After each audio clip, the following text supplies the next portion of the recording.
So, welcome again to our series of lectures on Kant's doctrines of right, law, and freedom.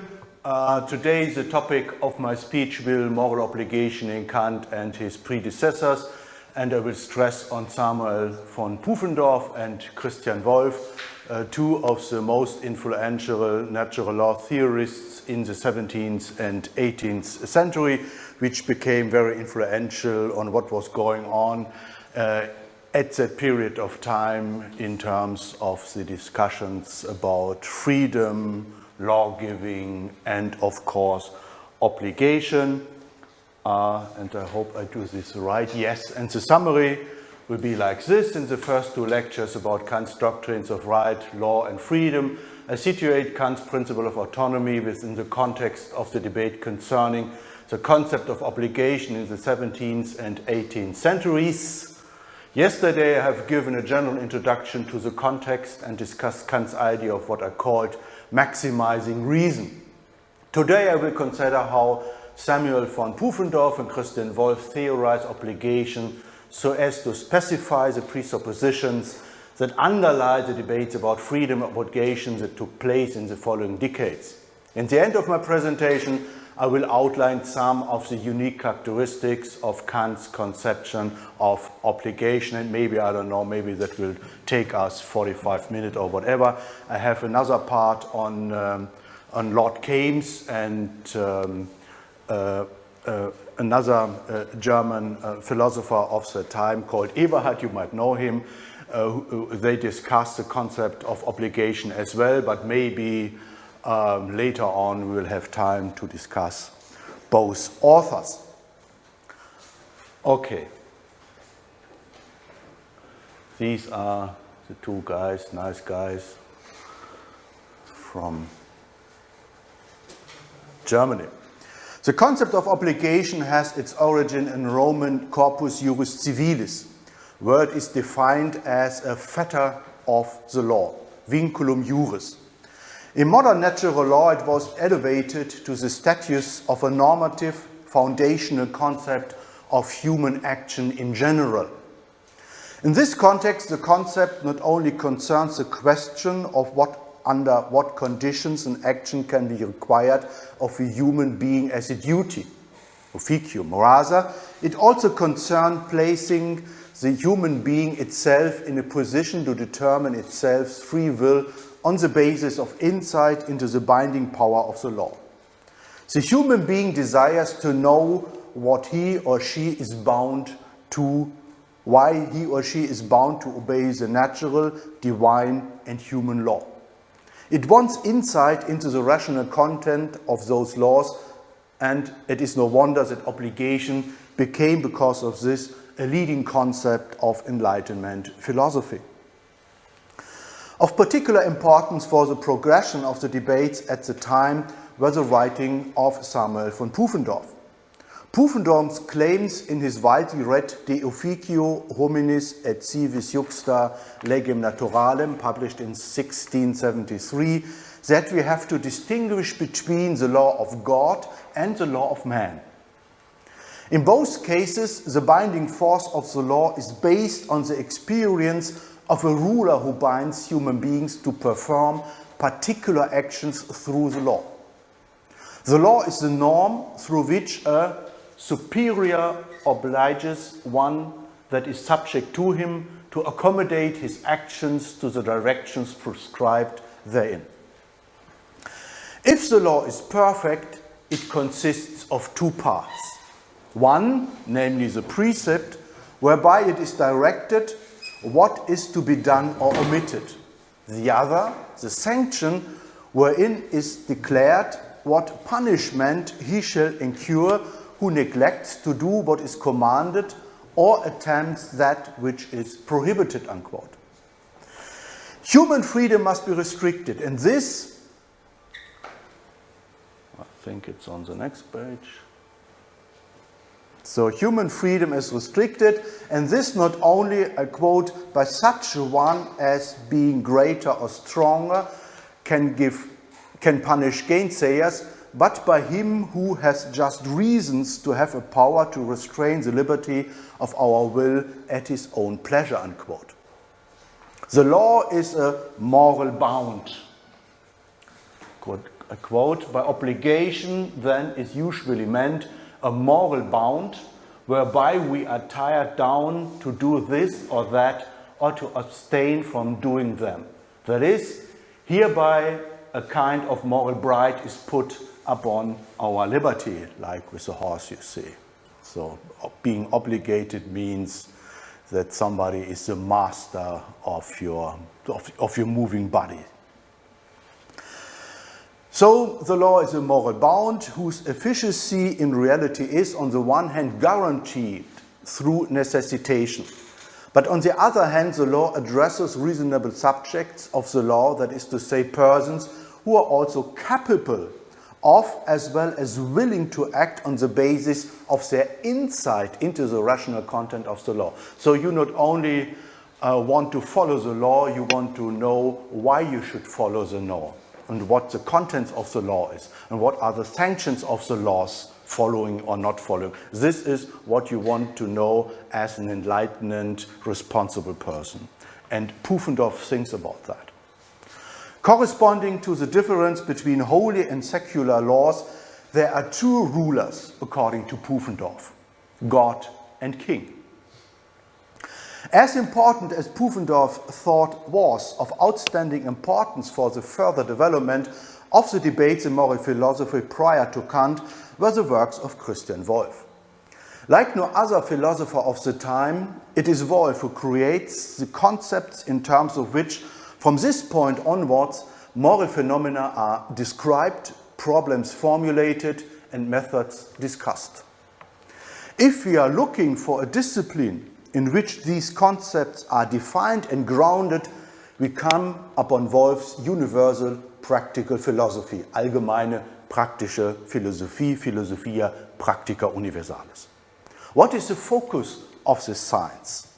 In the preface to his very short, it was actually in habilitation, he handled at Leipzig University, Philosophia Practica Universalis Mathematica Methodo Conscripta, that is to say, he claimed that he followed the mathematical method in inventing this new science.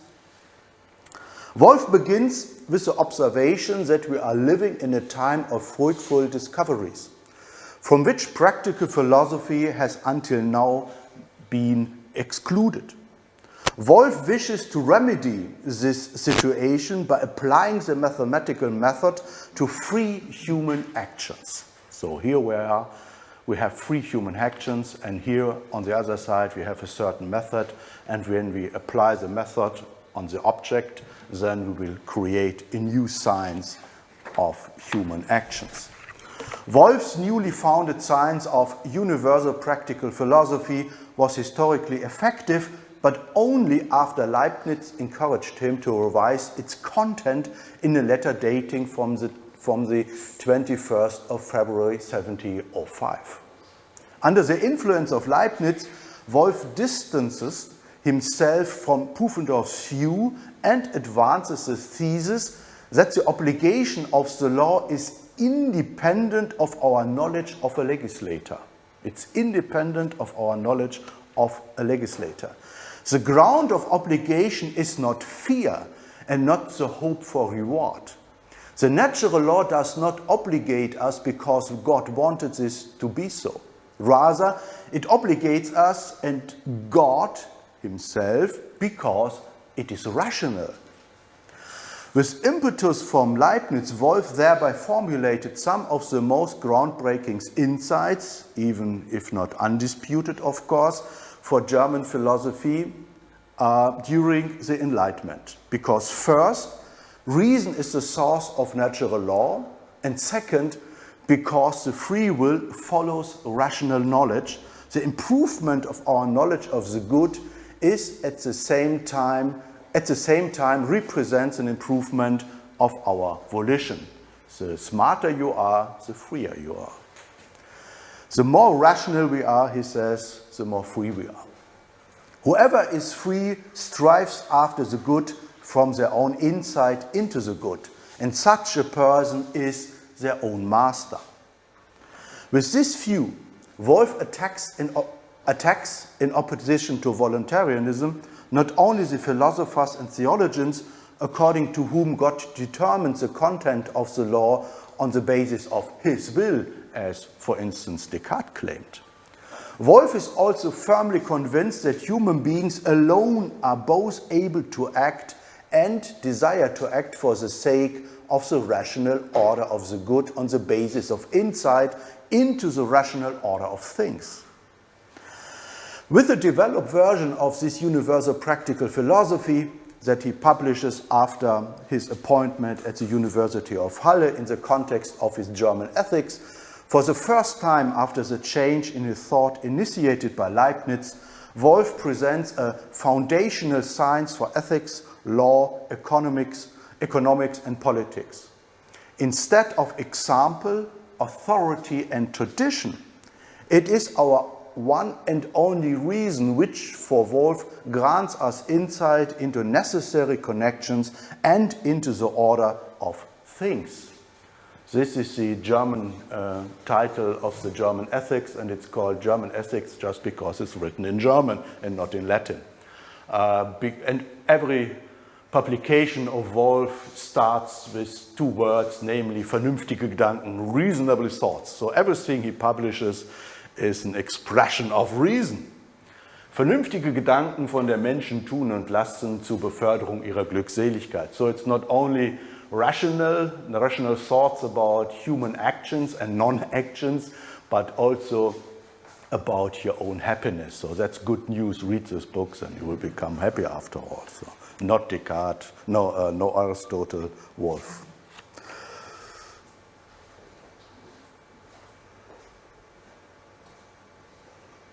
Okay. What is universal practical philosophy? Wolf defines it as an effective practical science of the direction of free action through the most general rules. Among the concepts discussed in this discipline, references his metaphysics are free will, law, obligation, imputation, and conscience. If we want to improve our understanding of Kant's groundwork, Wolf's writings are surely unavoidable. Alexander Gottlieb Baumgarten's Initiae Philosophiae Practicae Primae, published in 1760, is another obvious option. It is on this text that Kant bases his lectures on ethics and comments upon it. Baumgarten interprets the concept of obligation not as Wolf did as necessity, but rather as necessitation, and thereby seems to stand closer to Kant's formulation in the groundwork than Wolf does. And there's also Georg Friedrich Meyer's Universal Practical Philosophy, Allgemeine Praktische Weltweisheit, published in 1764. In it there are formulations that call to mind the Kant of the 1760s and 1770s. So why focus on Wolf? Even if Kant never intensively studied Wolf's universal practical philosophy, that's not clear actually, although, as you know, Kant mentions the universal practical philosophy of Wolf in the groundwork, so it's not quite clear how far his knowledge was of the Wolfian publication. So also we do not know that it represents the better choice for our subject matter. Why? First, Wolf is simply the most interesting and the more concise theoretician of practical reason.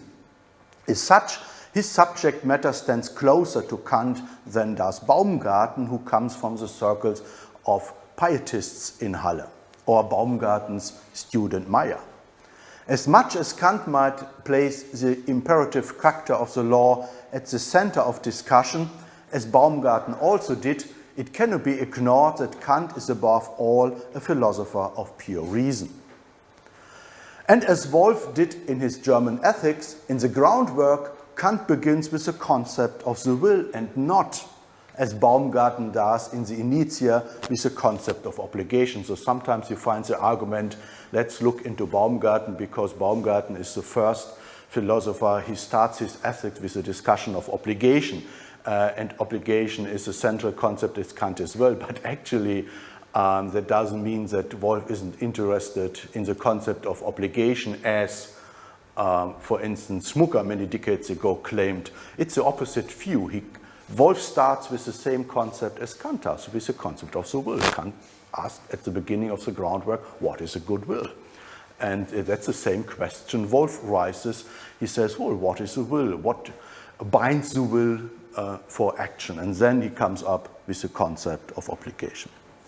Second, similarity and differences between Kant and universal practical philosophy call to mind a text more like Wolf's German Ethics, which is formulated in the same language as the groundwork, namely in German, without offering long-winded arguments like we find in Mayer's Allgemeine Praktische Philosophie.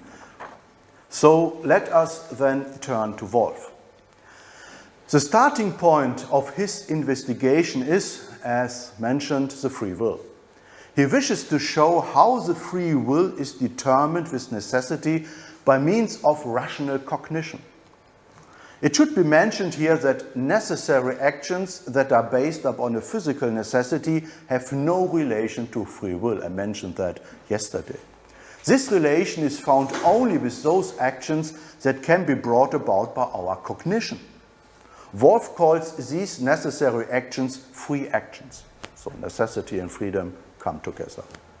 The will has the freedom, quote, among possible things to choose what pleases us the most, unquote. Thus, it is up to my will, quote, whether I currently wish to stand or sit, but not whether I digest the enjoyed meal or not, unquote. Free actions are morally necessary insofar as the free will follows the cognition of good and bad. In contrast to Christian August Crusius, Wolf decisively rejects the idea of a libertas indifferentiae. The principle of sufficient reason is also valid for our free actions, according to Wolf. To be bound or obligated, therefore, means, according to Wolf, nothing other than that I act in correspondence with my cognition of the good and bad. But where do the grounds come from that set the will in motion? If we study the essence and nature of human beings, as well as of all things more generally, we will cognize what is good and bad for us. If I cognize an action that improves my internal or external condition, then the cognition functions as a motivating ground of the will. In German, Bewegungsgrund. So the cognition of the good is a Bewegungsgrund for me. Because the German, not the German, the human. There's no German faculty, only in a university, but not in a single human person, I believe. Because the human faculty of desire follows the cognition of the good with necessity, one person can bind another by giving them something to cognize. So I can bound your will by giving you good reasons. And there should be a quotation, I hope, yeah, on the next slides. To bind someone to commit or omit something is nothing other than to connect it with a motivating ground of volition or nolition. So I give you good reason, then I motivate you to act in a certain way. And there's a longer version of this idea found in his theory of natural law and the law of people. And it goes like this. Obligation, if one regards it as an action, which we wish to call active, so here he distinguishes between active obligation and passive obligation, which is an invention by Wolf, and you find it in the Doctrine of Virtue and Kant as well. In the paragraphs 1 to 3, he takes up the concept of active and passive obligation. And this was introduced for the first time in Wolf's Latin version of Philosophia Practica Universalis in 1738-39. So again, obligation, if one regards it as an action, which we wish to call active, is the boundedness of a motive with an action. It may be to either do or refrain from doing an action. But there is a motive in the representation of the good. which flows from the performing action, and of the bad, which flows from refraining from an action. Since we want nothing else and do not want anything other than what we represent as evil or bad. So does it become clear from the nature of willing and not willing that man can be bound in no other way than through a motive that is connected to an action? That actually sounds like Hobbes or Hume. It's, so to speak, the rationalistic version of a theory of action you found within the empiristic camp as well. Although Hume would claim that the ground of our motives is of course not reason, but something else, feeling, desire, passions, whatever. But the idea is that if you have a motive, the motive gives you good reasons, and the reason is a motive. Okay, because nature follows the principle from the insight that our cognition of things is cognition of good and bad, Wolff draws the conclusion that nature itself obligates us, quote, to commit what is present to us as good and to omit what is present to us as bad. That should be, the next one. Because nature follows the principle of sufficient reason, the rule according to which it binds us represents a law. And the law of nature has decided everything and is in itself entirely complete, not considering that it has not yet been completely understood. So studying nature means making explicit the rational structure of nature, the rational order of nature. Everything is fixed and it's up to us to understand and recognize it. If one cognizes the natural law, one is familiar with rational grounds of action. If one contradicts this law in one's free actions, then one acts contrary to reason. One contradicts a moral necessity that exists for them. This contradiction can be overcome by means of an improvement of cognition. The most important aspects of Wolff's conception of obligation would be covered if we were to add to the above remarks that Wolff discusses two further sources of obligation beyond the law of nature, namely human law and divine law. So you find the law of nature, you find human law, and you find divine law. A law expresses an obligation. Various laws express various kinds of obligation. Wolff understands the question concerning the origin of a law as a question of the source of obligation.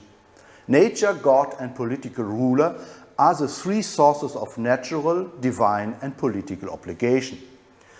In what relation do these three sources of obligation stand to one another? Let's restrict ourselves to the relation between natural and divine obligation. If we first turn our attention to the concept of reason, that is to say, to the capacity, the use of which brings about living cognition, as Wolff calls it. A cognition is living precisely when it moves us to perform the corresponding action. Wolff's view on rational agency is made up of these two theses. First,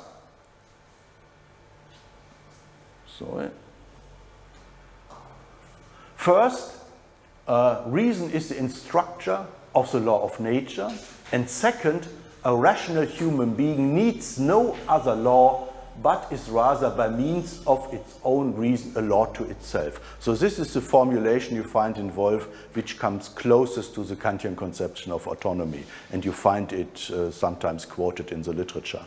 This sounds to be like a Kantian version of autonomy, but actually there are some differences.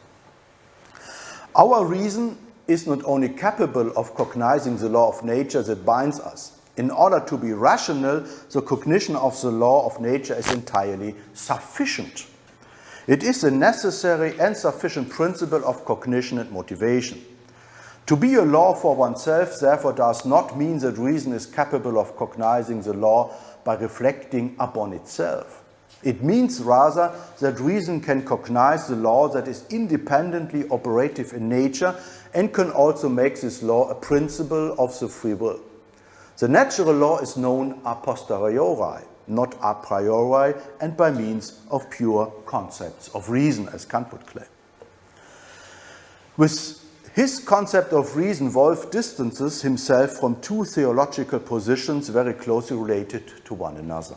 First, in order to cognize natural law, a rational person needs cognition of neither divine nor human laws.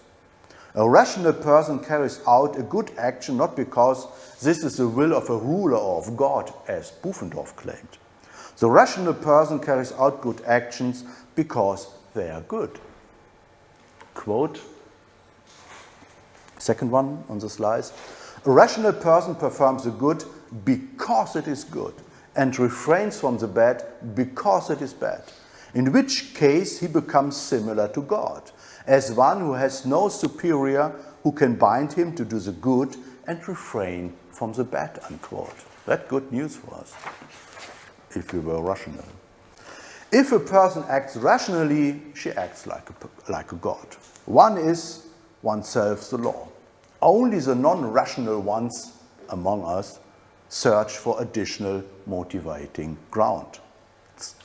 Second, what can God demand of us? What actions can he obligate us to perform? On the basis of his rational nature, God can, quote, gives the human being no other law than the law of nature, but in no way a law that would contradict the law of nature, unquote. This is bad news, again, for theological voluntarism. A free will is not subject to the law of nature because God decided it to be so, and for a reason that is unknowable by us. Quite the contrary. It belongs to both the essence and nature of God to necessarily make the possible into reality by means of his will. And only what is rational is possible. Wolff, like a true Leibnizian, defends rational essentialism, as you can call it. As little as God may ask why he should make what is possible into reality through his will, a rational person asks why he or she should do what she or he recognizes to be good. But if one asks this question, one asks one question too many. One would be blind to the inner rationality or morality of our actions. If God can only require rational actions of us, then what function does divine law perform? Although God is capable of giving human beings no law other than the law of nature, he, nevertheless, voluntarily, whatever that means, connected specific motivating grounds with human action.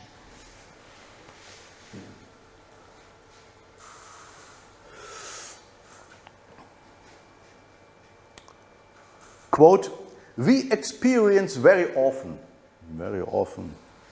that cases of fortune follow from good actions, and cases of misfortune follow from bad actions. But through his decision, God made certain that things should so take place, unquote. So that's good news again. Behave properly, then you will lead a happy life. God is a good God. On the basis of his own free decision, he took care that virtue is connected with happiness and vice with unhappiness. Happiness and unhappiness function as additional motives for those who want to perform the good, but not for its own sake. According to Wolff, the inner morality of our actions is nonetheless undermined if they are performed for the sake of happiness. If I only follow the natural law in order to avoid some injury to me, then I fail to appreciate the inner morality of the law. I should not follow the law from obedience, as Crusius once formulated it, rather, as Kant will later say, from duty. Since the natural obligation is completely independent of divine revelation, it can be cognized by both Confucius and by an atheist. In the center of his conception of inner morality, in the center of his conception of inner morality stands the thought that we, in virtue of our reason, are rulers of ourselves. The reward of reason is freedom, autocracy. This is a specific term used by Wolf and others, autocracy. Whoever, quote, has their free actions in their own power, they are rulers over themselves, unquote. This is, of course, a Stoic thought that seems to be far removed from a conception of happiness that boils down to nothing more than the satisfaction of our inclinations and interests. Wolf's ethics finds its highest point in the concept of autocracy.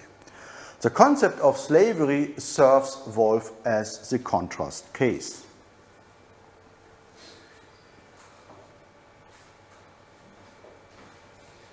Should be there, the rule of the sense. It's the second one. The rule of the senses, the imagination and affects consists in slavery. Since we are hindered by this rule, in that we omit the good but perform the bad, so is slavery the hindrance that man does not observe the law of nature and consequently neglects his happiness and accordingly makes himself unhappy, unquote. Wolf's reference to the alternative between rule over oneself and slavery throws revealing light on a similarity between Baumgarten and Kant that is often mentioned in the literature. Thus, it is certainly true that Baumgarten's conception of necessitatio and its translation into German as Nötigung exhibits a close similarity to Kant's understanding of obligation as Nötigung or necessitation. But we should not overlook here that Wolf already speaks of a conflict between reason on the one hand and the senses, imagination, and the affects on the other as well. That's the last quotation. If the senses, the imagination, and the affects are counter to reason, when it comes to the judgment of free actions in such a way that they represent to us as good, that which reason represents as bad and explains as bad that which reason calls good, then one says that they conflict with each other. And if a human being contradicts the senses, the imagination and the affect or gives the upper hand to reason, that person overcomes themselves, and after one overcomes oneself and therefore has one's free actions in one's power, one is master of oneself, unquote. Even Wolf does not always seem to believe that the cognition of the good as such is sufficient to perform the good. Human beings must also will to overcome the hindrances to moral action that exist for them. How this new conception of willing to overcome the hindrances of action is compatible with his general theory of action is a further topic of discussion. I now come to the Kantian conception very shortly. This is this guy, you know him. Wolf distinguishes, as we have seen, between three different kinds of laws: natural, divine, and human law. Kant rejects his position. According to Kant, moral necessity is explained above all and only through a fourth moral conception of law that all previous philosophers have overlooked. How is Kant's moral law to be distinguished from Wolf's natural law? That's the decisive question. Both laws are laws of a free will. But whereas the law for Wolf is a material law, in Kant's language, which is known a posteriori, Kant points to the purely formal character of the law, which is known a priori. The formality consists in its universality and necessity. But how can a law be valid necessarily if this validity is not based on the end, the pursuing of which the law prescribes, according to Wolf? Whereas Wolf makes the absolute necessity of the law dependent upon the cognition of the natural order of ends, Kant takes the opposite path. For Kant, there is no objective natural order of ends. Teleology is not a principle that constitutes natural objects. All natural ends are subjective ends that are based on our desires and inclinations. The source of moral necessity can only be pure reason. The highest end of our moral striving is, both for Wolf and Kant, attaining mastery over oneself. This means for Wolf that we should strive to become even more rational, even more free, or ever more free, by means of an unending process of enlightenment concerning the rational content of our volition. For Kant, by contrast, mastery over oneself means something fundamentally different. It means that pure reason itself commands us to preserve or sustain our own rationality in the process of determining our will. In mastery over oneself, as Kant explains in a lecture on moral philosophy, consists the immediate worth of human beings. It sets them apart from all other things.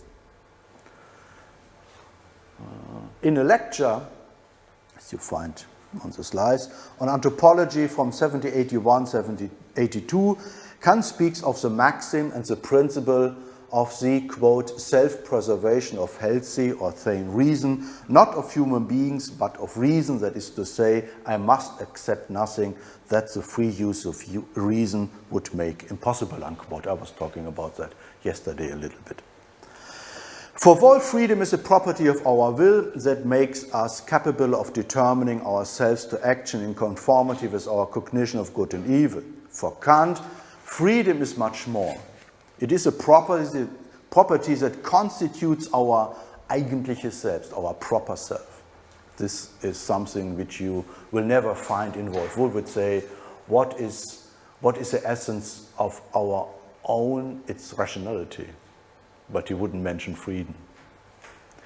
The function of the law does not primarily consist in inserting us into the natural order of things, in helping us to lead a good or happy life. For Kant, the moral law has the self-referential, that is to say, a freedom-functional meaning.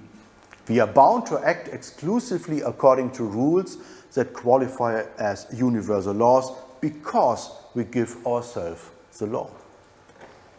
The obligation of the moral law is based on the relation we have to ourselves as members of both the intelligible and sensible worlds. The source of the moral law is neither nature, nor the will of God, nor the will of a human being. The source of the law of freedom is our own reason, as a piece of intelligible world. The question of the groundwork, when the moral law is binding, is to be understood as a question concerning the source of the law, whose function consists in binding our will. Kant justifies his view against the background of a robust conception of transcendental idealism. As a purely rational being, the human being exists in the intelligible world and as such is, like God, capable of immediate knowledge of the moral law. But unlike God, the human being is also a piece of nature. It exists simultaneously in both worlds.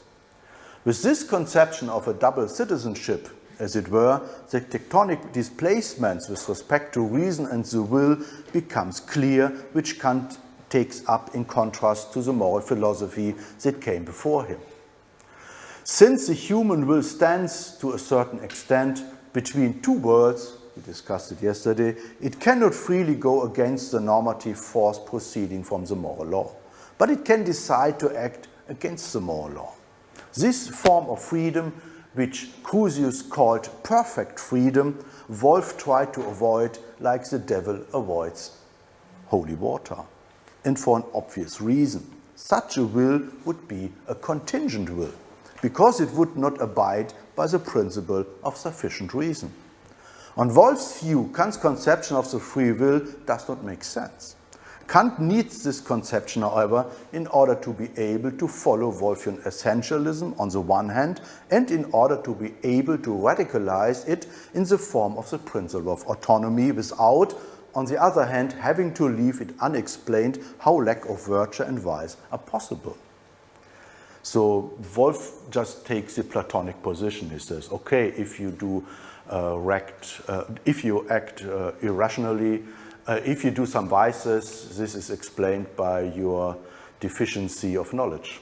So you're stupid. The stupid act not morally, but the wise guys do. The idea, therefore, that pure reason itself is the source of the moral law requires a conception of the human will that leaves room for vice. Kant's conception of autonomy is paired with a concept of obligation that is not identical to the concept of practical necessity. The pure moral philosophy mentioned at the beginning of the groundwork can only realize the idea of the absolute necessity of the moral law at the price of a will that determines itself to both the good and the bad. Human beings are not gods. God acts according to his rational nature, autonomously with necessity. For human beings, instead, autonomy represents a principle of morality. They ought to determine their will according to the principle of their pure rationality. If, for Wolf, obligation refers to the relation in which the will stands to its motivating grounds, for Kant this concept is reserved for the relation in which the contingent human will stands to the lawfulness of the pure practical reason. So according to Wolf, God, of course, is obligated.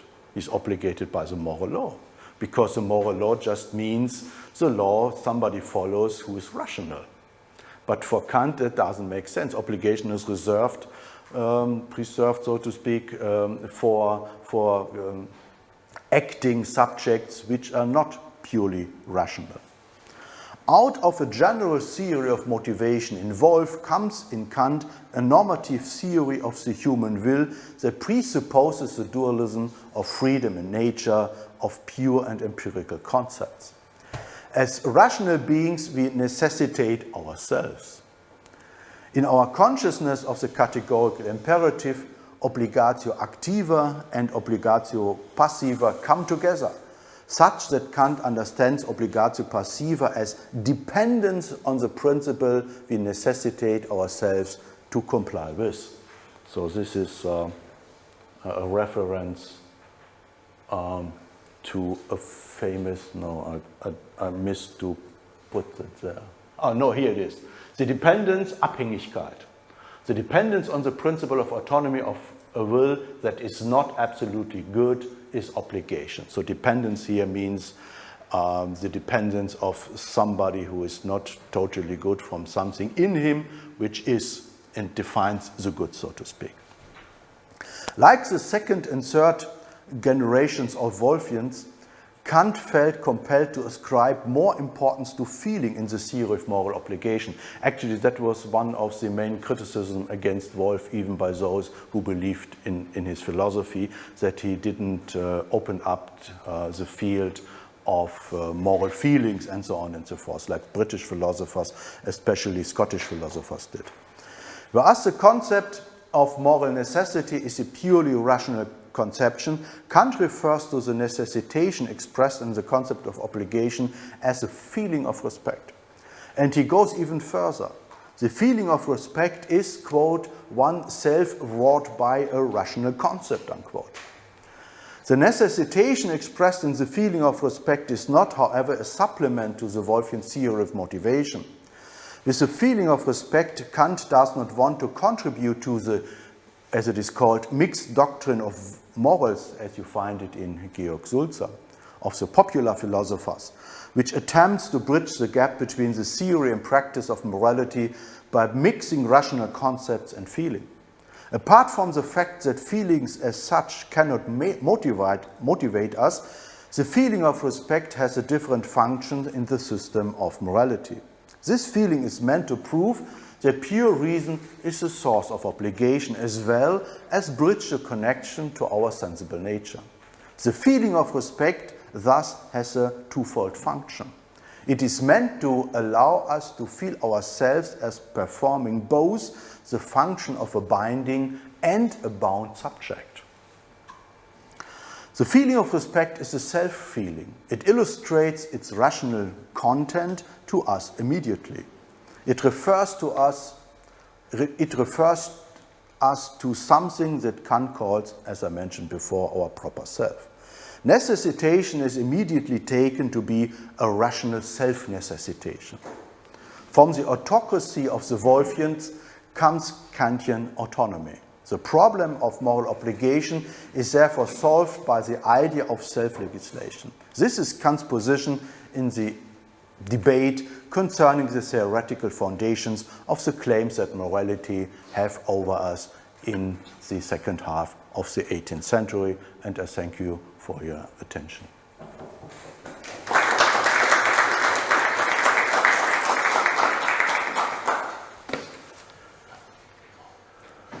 So, I don't know, shall we discuss some of the points? I mean, it was a lot of material presented here. The Profian position, Pufendorfian position, Wolff's position, something I said about... Is it true that Kant uncritically subscribed to Wolff's notion of maxim? Could you throw some light on that?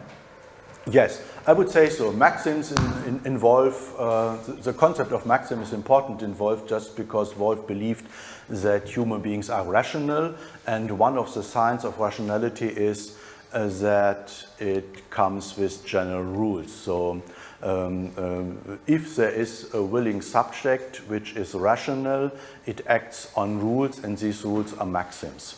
And maxims have a certain form, so to speak. They are, if they are rational, they have the form of generality and necessity.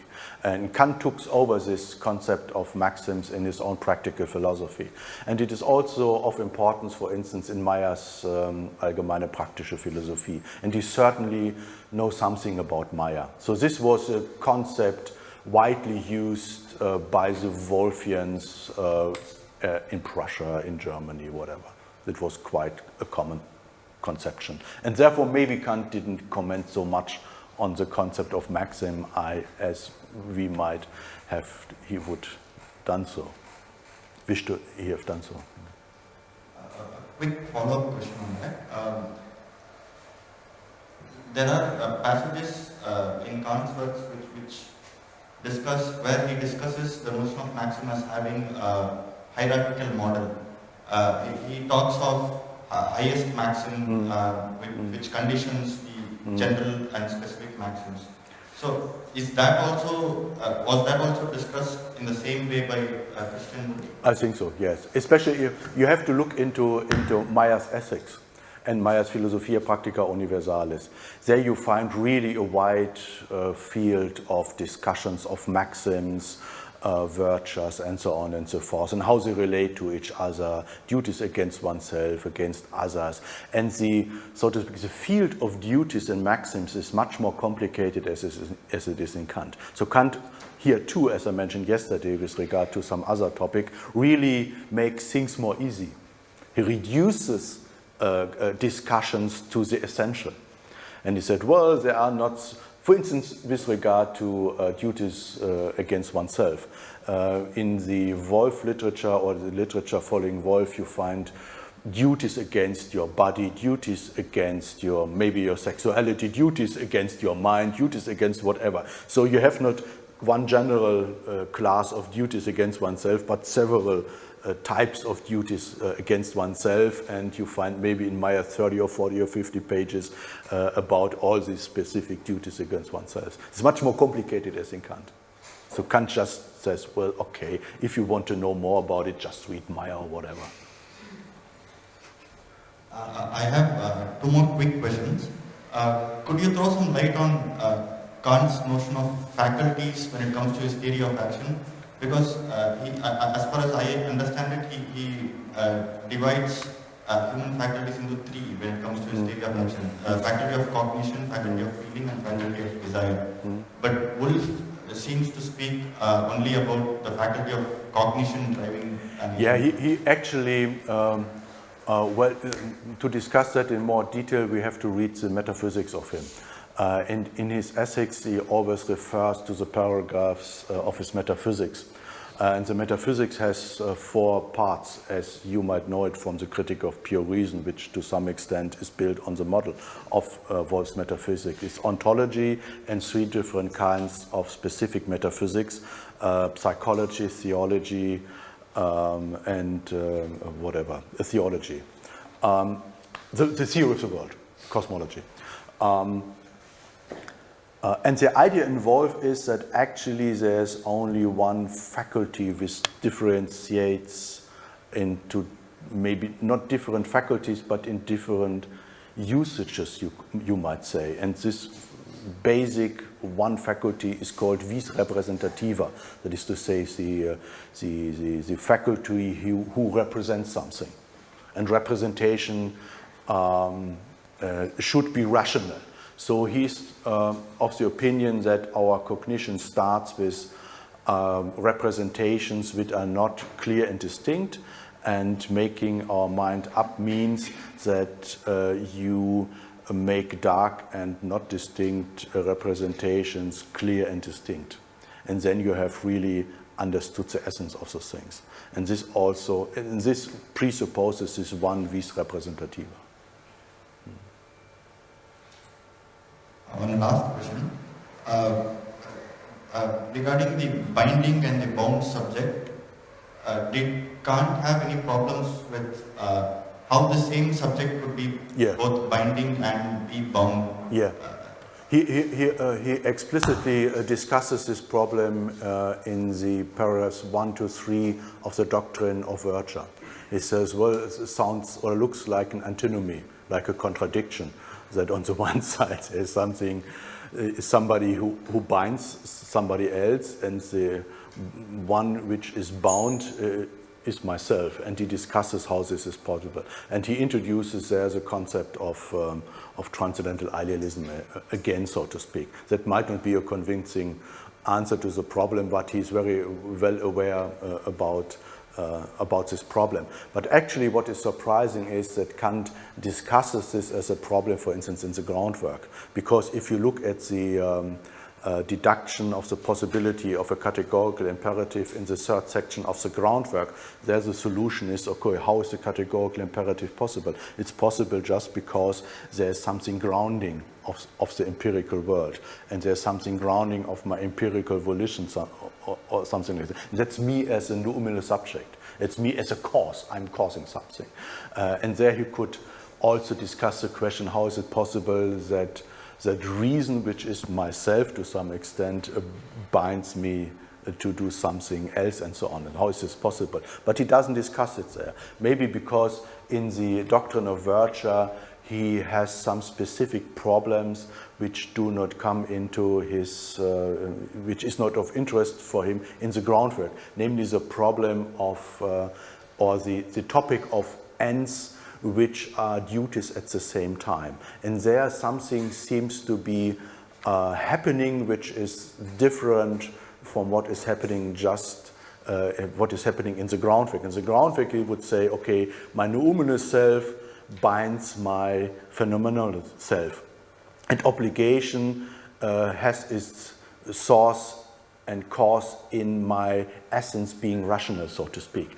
But in the doctrine of virtue, something beyond that is required, namely that I willingly set myself certain ends which are duties at the same time. And this setting specific ends which are duties at the same time seem to require a certain act of willing, which creates a problem of how this might be possible, you see.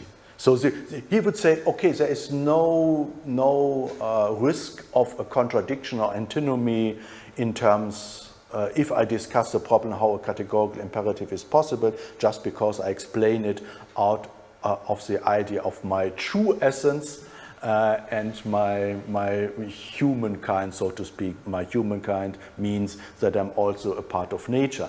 But if it comes to setting obligatory ends, then it seems strange that I can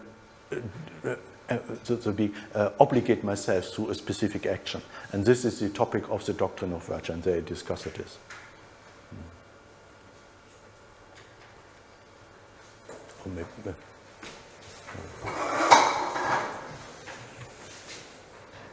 Is it true, according to Wolff, that laws in human society are different from divine laws? Yeah, according to Kant and Wolff and Pufendorf, obviously, but insofar as to make juridical laws effective, you need to have some presuppositions, and one of the presuppositions is that you have a ruler and you have people, and that the ruler gives the law, that is, declares the law to be valid. The normative binding force of the law is the sanction, according to Pufendorf, connected with the law. And according to Kant, it's quite similar in the field of public law. Without a public sanctionary system, there is no reason to follow the law just because the law then is not effective.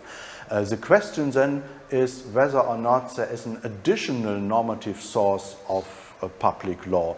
And Wolf and Pufendorf would say, yes, we can give an interpretation of public laws in a way that even if there is no public sanction, there is a sanction connected with the law by God. But this is an idea Kant is not interested in. He rejects that. So if there is no really functioning public law system, then we have no reason at all to follow the law just because the law isn't effective. We might have more reasons not to kill another person, but there is no reason which has its ground in the public system of laws.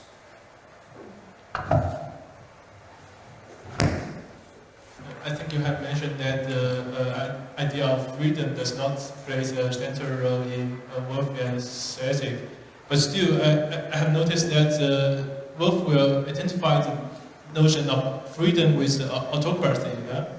And it seems that it's quite similar to Kant's notion of freedom with autonomy. But still, in Wolf, it lacks of the freedom in an indifferent sense, liberty. Yeah. But it is very, for me, it's very hard to understand how it is possible for Wolf to draw the picture of the self-master or the self-creation in Wolf's philosophy, but because we have no other choice of being morally bad. So then how it is possible for the notion of freedom to be expanded in Wolf? So thank you very much for your question. Maybe the answer is there are, of course, similarities between both. Both talk about free action, both talk about mastery, both talk about rationality, but there is one decisive difference, and this might be expressed, this difference, with reference to the distinction between practical and theoretical philosophy. You do not find this distinction in Wolf. There's no distinction between practical and theoretical philosophy because it doesn't make sense. Practical philosophy is nothing else than a version of theoretical philosophy, so to speak. It's a subdiscipline because you have, so to speak, cognitions of the world. And some cognitions of the world affect your will and some or make you move, and others don't. If I know how my stomach works at the moment, nothing follows from that. But if somebody tells me that eating or drinking something right now is good for my stomach, then I will be moved. This is a moving knowledge, so to speak. That there are, so to speak, two different orders. Laws of nature and laws of freedom. And there's a law of freedom has a specific source in reason itself. That is an idea you do not find in Wolf. That's the Wasserscheide between both. So this is two continents. No? And the Wolf would say, how do I make myself more smarter? In studying real objects, in doing empirical work. Although he's a rationalist or called to be a rationalist, he asks us to study the world empirically. He's a scholasticist. He says, well, look at human nature. Do anthropology. He's not using that word, but study the human being, the human soul empirically. Look at it. Look at the houses and think about how they are constructed and whether or not it's rational or not, how many light comes in, how warm it is, and so on and so forth. And after studying it, you will find a rational answer to the question how a house should be constructed. And if you want to know what to do, just look at the effects of people acting in the real world. Then you will see that something is good per person, other things are bad for persons. Drinking too much vodka isn't that good. It has an effect on your health. Even if you do not care about that effect. You might say, I don't care about living only 30 years. But Wolf would say that's against the order of nature. Because nature itself has intentions, sets ends. There's a rational order in it. And Kant would say, don't believe Wolf.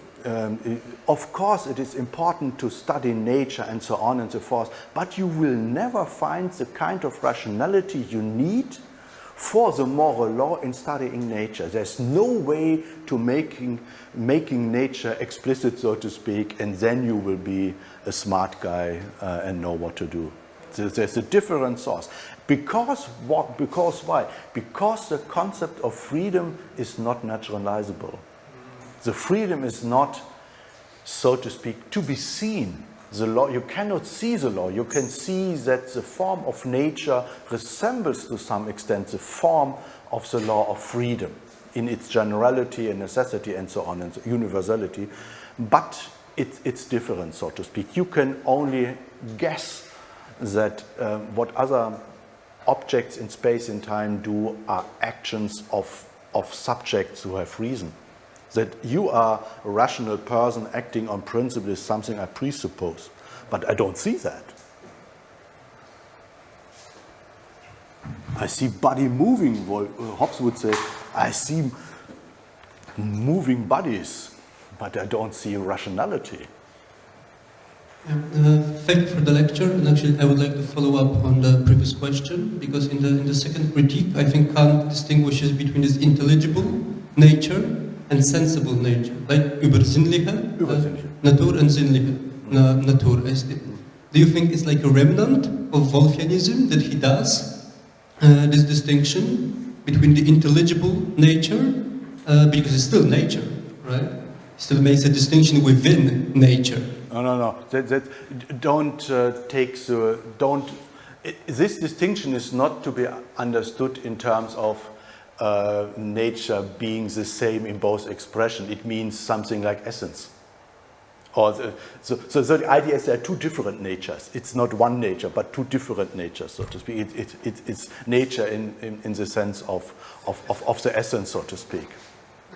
It's not that there are two versions of one and the same. Of course, there is a relation in the critique of judgment, in giving interpretation of organisms and so on and so forth. But it's not that there is nature from two different sides, so to speak. But you have on the one side a nature under the laws of physics, so to speak, in chemistry, what's called later on, and then you have nature, which is nature in terms of the laws of freedom, and the laws of freedom you never see. You cannot go to the scientist and ask for some proofs of the concept of freedom or something like that. It's not something they should care about. They shouldn't care about that. Otherwise, they would mix up things. The concept of the Übersinnliche comes actually from Eberhard. He invented it. Übersinnlich. I'm not sure, actually, I can't remember in which context he introduced. And Eberhard is a Wolffian. He's maybe one of the last ones. Mendelssohn once claimed that he is the last Wolffian. But actually there were some more Wolffians in the 70s, 80s. And Eberhard is one of them. He was professor at Halle at that time, and he tried to defend, there was a dispute between Kant and Eberhard said everything which is rational in Kant can be found in Leibniz already. And the rest is rubbish.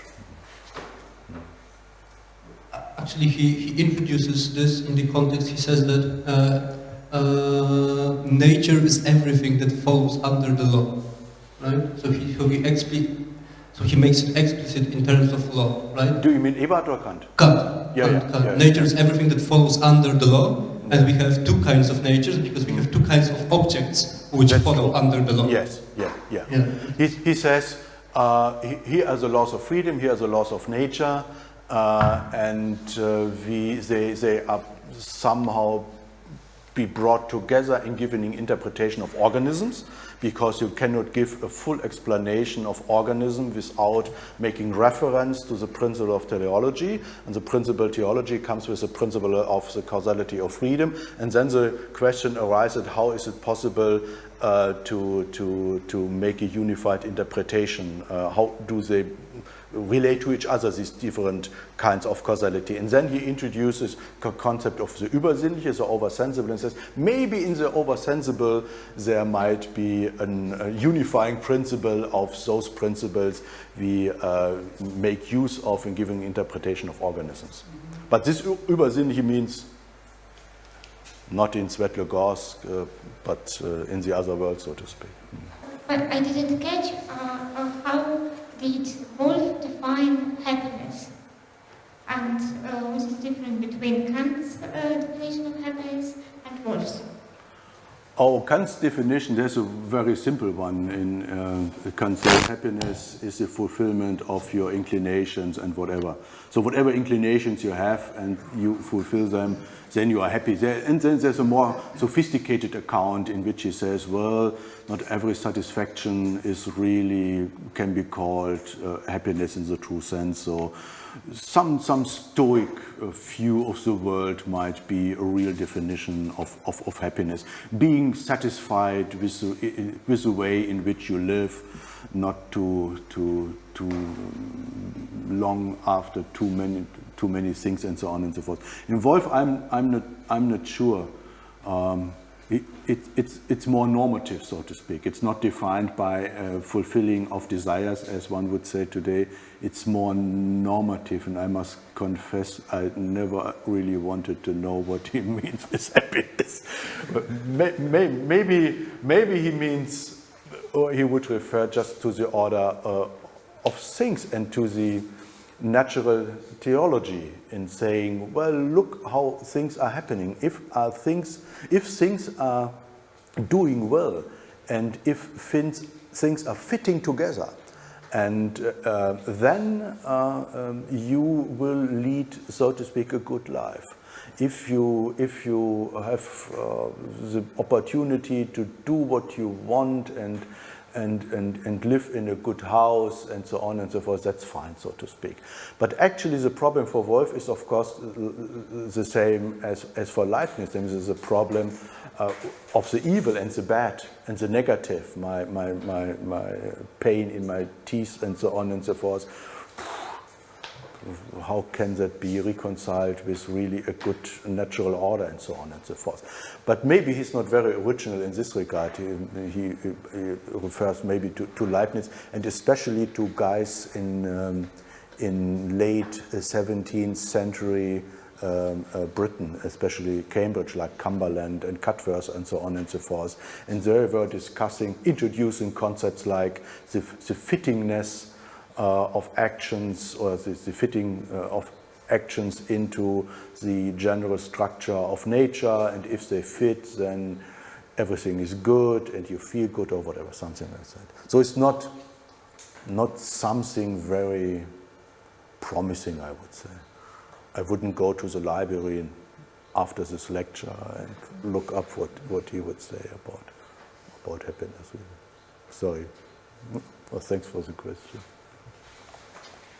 I would like to ask a question about Wolf's notion of nature. Whether this idea of nature involves a teleological one or a mechanical one? No, the teleological one. And then how serves as our faculty of reason? Is it reason only the faculty of cognition to the nature, or it serves as the end of the nature?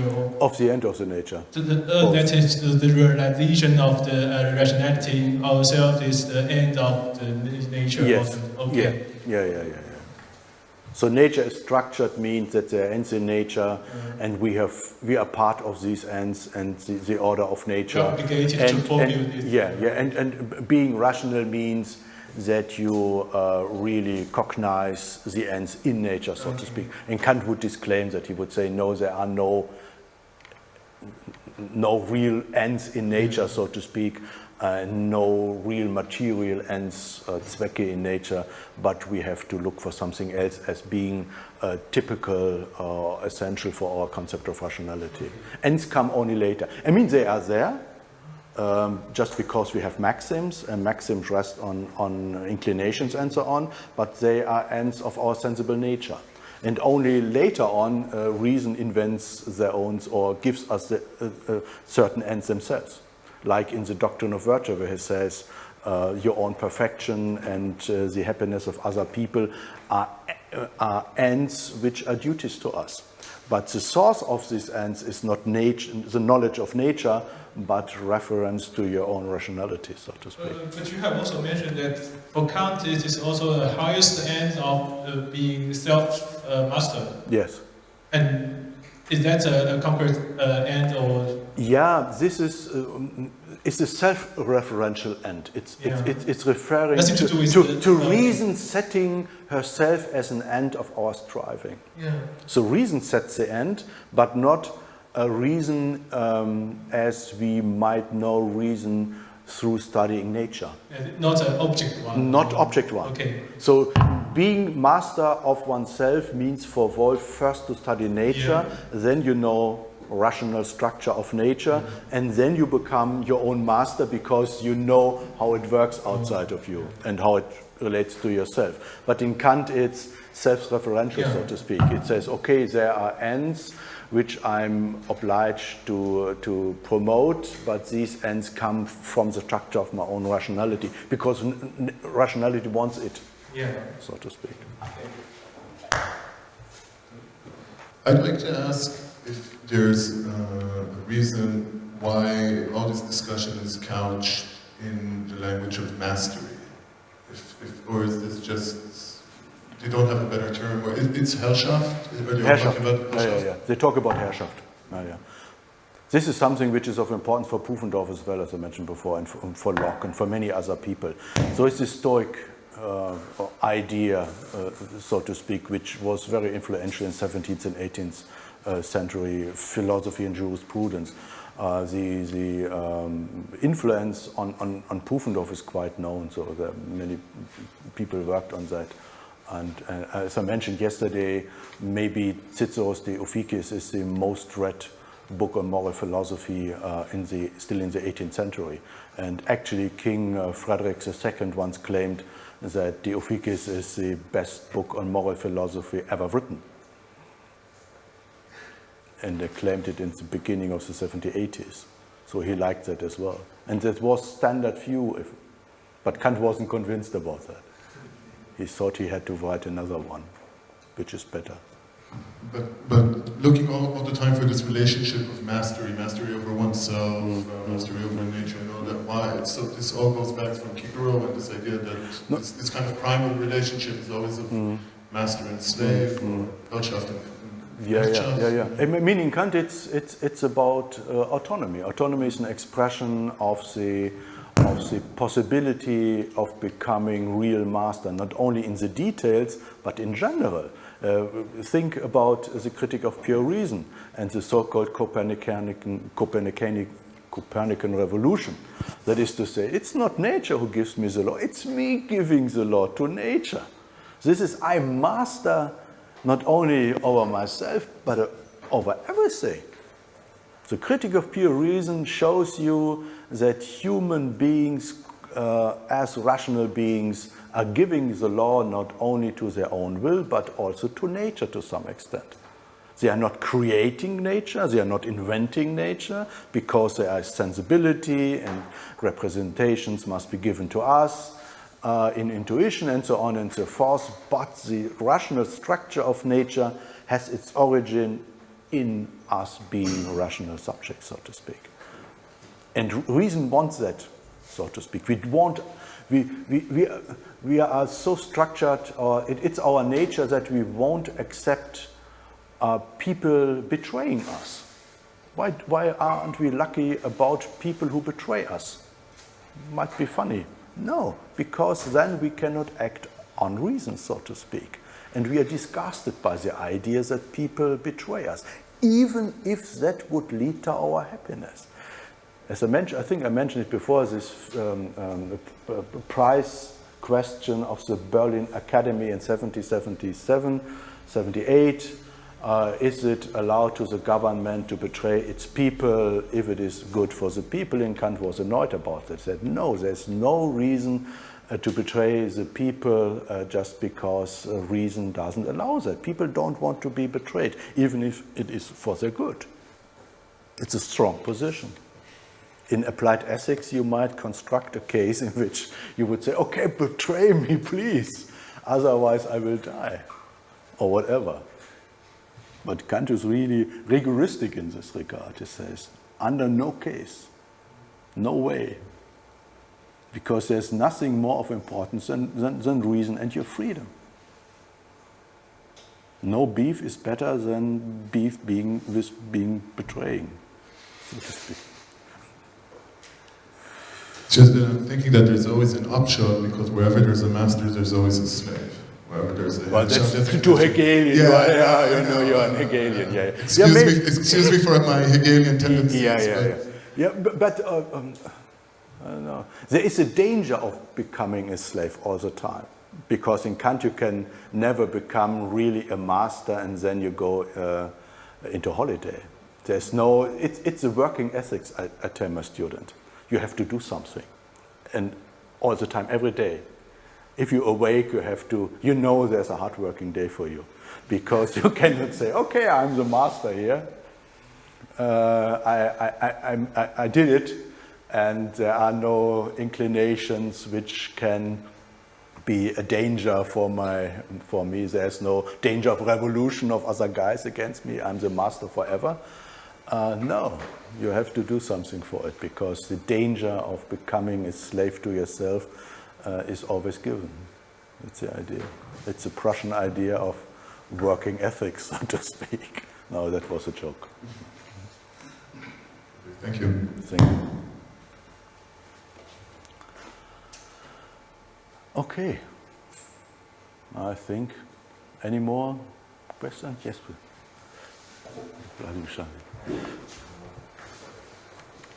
Very much for the lecture. Professor Klemme, is there a terminological play between reason and rationality? We seem to have used it interchangeably in the Wolfian context. We know, or more or less know, how it comes into play in Kantian context. But what about Wolf? Reason as the capacity of something like choosing ends, and rationality as an instrumental capacity of following ends, selecting means, and so on. Is there a difference? I'm not sure. Thank you for the question. I don't think that Wolf clearly distinguishes between instrumental reason and reason which is different from instrumental reason, so to speak, terminology in concepts. You find this difference in Crusius. Crusius differentiates between different types of imperatives, which sounds a little bit like the difference between hypothetical imperatives and categorical imperatives. But in Wolf, I think there is no reflection about this difference, although he might agree with this difference in saying, well, okay, it makes a difference if I recognize something as internally good and I recognize something as being a means to fulfill what is internally good. He might accept that, but there's no clear conceptual differentiation to be found in him about this concept.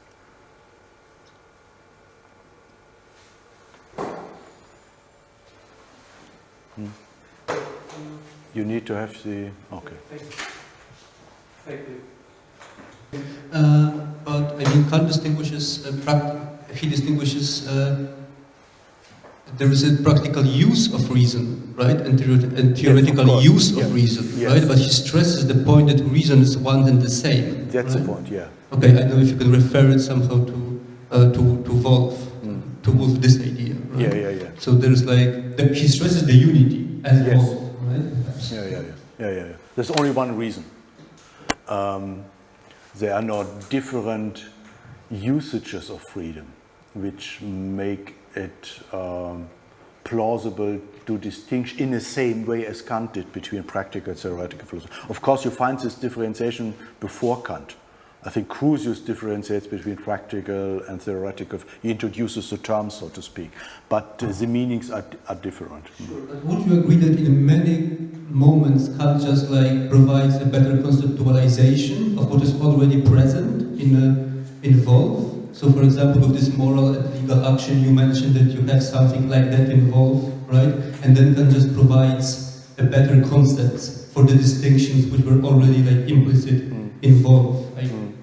Maybe Kant would say, I have better concepts for the distinctions you find in Wolf, but I have something more as well to offer, namely a new conception of practical reason which you do not find in Wolf just because Wolf has no conception of pure concepts.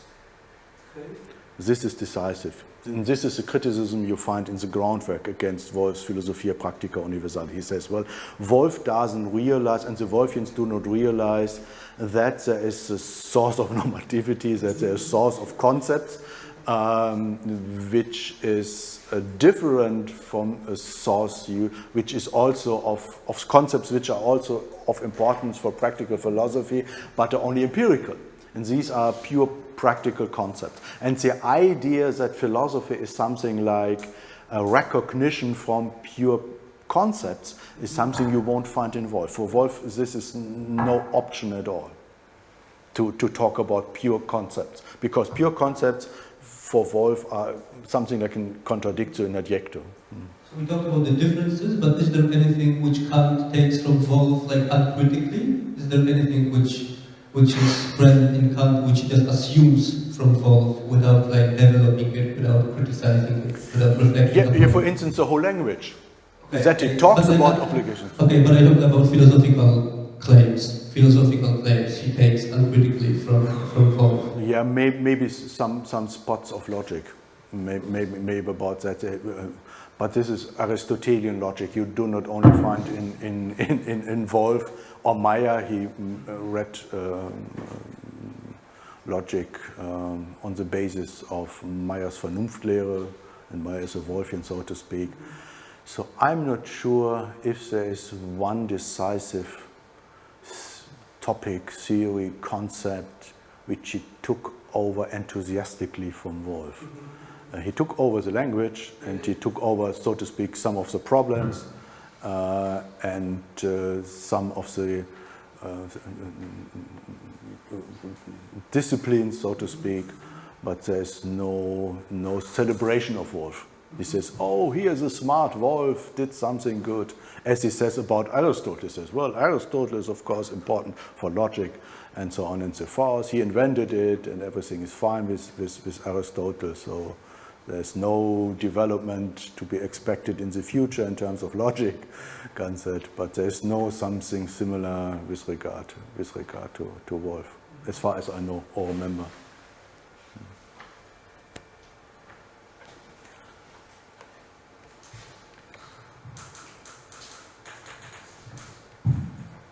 You mentioned that in Pufendorf, the human freedom must be a restricted obligation. In what way is restricted? Through the law. It must be restricted because otherwise you will live in an unordered society. You need to have the law just to make sure that there is an order, that people can survive, and so on and so forth. And to some extent, he is an Hobbesian. He believed in the natural state of humankind. So without a civil government, we will kill each other. And he's not that extreme as Hobbes, because he believed that man's nature is social. There's a social nature in man, but without the public state, it really doesn't work. So therefore, you need to have public laws. And public laws come with a lawgiver. And the lawgiver gives you the content of the law and comes with a sanction. And without sanction, the law doesn't work. And without the prescribing the content of the law, the lawgiver would behave against you as somebody behaves against an irrational subject. And therefore, the lawgiver is obliged to declare what the content of his law is. So Pufendorf wants to rationalize the relations between people in a state and in a society. Okay, so thank you very much for the discussions.